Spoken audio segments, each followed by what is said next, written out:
Imagine buying a state-of-the-art, like $100,000 fabric cutter for your factory floor, right? Mhm. But the dealership can just push a button and turn off its engine just because your Wi-Fi went down. Yeah, I mean, you would literally never accept that. Never. So why are manufacturers accepting that exact same risk for their software? Welcome to today's deep dive, Mm. where we are looking into the hidden economics of manufacturing software. It's a huge issue, yeah. Right. And our mission today is to figure out why this seemingly affordable, $200 a month CAD subscription is actually this massive, dangerous trap for your small business. It really is a trap, and it looks completely harmless at first glance. Right. But when you map out the long-term economics and just the mechanics of how this software operates, you realize you're basically putting your entire production line at the mercy of a third-party vendor. Okay, let's unpack this because, $200 a month doesn't sound like a company killer. It's kind of like a gym membership, right? Like it feels cheap up front until you realize you're tied to it forever and, you never actually own the equipment. So what is the actual long-term math here? Well, not a big deal for a single user, maybe. But over 10 years, that one seat is $24,000. Okay. Wow. But let's look at a standard mom-and-pop shop. Say you have 10 users. So that's like, what, 5 pattern makers, a few cutters? Yeah, exactly. Maybe 3 cutters and a couple of design stations.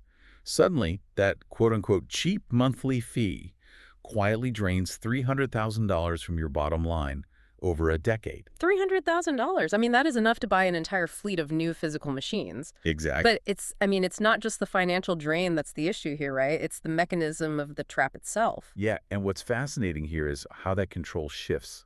It's like renting a storage unit where the landlord changes the locks on your own boxes the second your payment is late. Oh, that's a terrifying thought. But that is exactly how it works mechanically. Yeah. Vendors don't just, shut off your access if you stop paying. They actually save your patterns in a proprietary file format. Wait, so even if the files are on my computer? Yep. Even if you have your own design file saved right there on your local hard drive, you physically cannot open them, or you can't send them to your cutting machines without paying that vendor's monthly ransom to unlock their specific software. So you are basically running your own past work forever. Precisely. You stop paying, your workflow completely freezes. Okay, but let me play devil's advocate here for a second, because we are constantly told the cloud is the future, right? Sure, yeah. Doesn't a cloud-based subscription offer, automatic updates and remote collaboration, like easy backups? Why is relying on a vendor so terrible if they are managing all that IT headache for you? For a startup, that model makes a lot of sense. You get lower upfront costs, way less IT maintenance. Right. But for an established furniture or upholstery plant, the dynamic shifts completely. Mm. With cloud-reliant systems, a localized internet outage doesn't just, stop your emails from sending. Right. It turns $1 million production line into giant paperweights. Your factory floor just stops. Exactly. And downtime costs real money. Yeah. This is fundamentally why factory owners prioritize hardware ownership over software subscriptions. Oh, that makes sense. Because in manufacturing, a physical machine on your floor is a tangible asset. Yes, like a spreader or, your velocity plotters. Right. It belongs to you. It produces measurable value every single day, and you can depreciate it over time for tax purposes. No. Software subscriptions, conversely, they just never stop. They just compound forever. Yeah, and they increase your operational dependency on someone else. Here's where it gets really interesting to me. It's like a car lease where the dealership can remotely turn off your engine if you miss a payment. Factory owners shouldn't accept that risk for their literal production line. So how do smart manufacturers break this cycle? Like, if you need the digital tools to run the physical machines, how do you avoid this subscription ransom? You change how you buy. The smartest shops are actually moving back to perpetual licenses. Okay. You pay maybe $5,000 to $20,000 up front, but you own that software version outright. No more monthly fees. Wow. So you just buy it and it's yours. Right.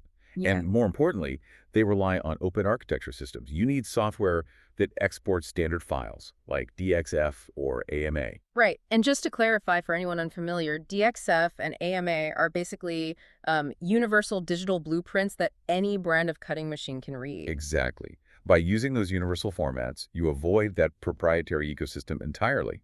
You can send your files to multiple plotters, multiple cutters, completely regardless of the brand. So you aren't locked into one vendor's closed loop. Not at all. So the big takeaway for you as a business owner evaluating new software is to look right past that friendly little monthly fee. You really need to ask yourself three questions. First, what is my actual 10-year cost? Crucial question. Second, can I run the system offline if the internet drops? And third, do I actually own my data, or am I just renting access to my own designs? Yeah, and if we step back from just CAD software for a minute, it leaves you with a really critical question to mull over.